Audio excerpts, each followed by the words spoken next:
Tuberculosis is a highly contagious infection that is caused by a bacteria called Mycobacterium tuberculosis.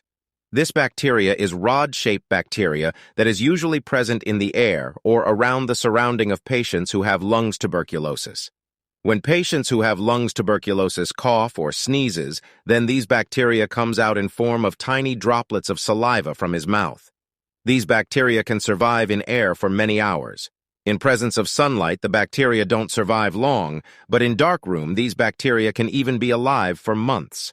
If any healthy or close contact of lungs tuberculosis patients inhale this bacteria present in the air, then there are high chances of him to get infected with this disease.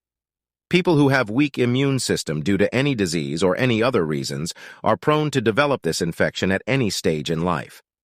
People who have strong immune system or have no TB history in their family has lesser chances to develop this infection throughout his life. In such people, the bacteria remain in the body in dormant stage or in sleeping mode whole of their life without causing this infection. It is myth that tuberculosis only affects the lungs. In actual, the bacteria can infect any body part from head to toe. Though in 90% infection usually develop in lungs, but still there are high chances that the infection might develop in other body part like brain meningitis, lungs pleural spaces, lymph nodes, intestine, spine, bone, uterus, urinary bladder, etc. Tuberculosis infection developed on other body other than lungs is non-contagious and categorized into extrapulmonary tuberculosis.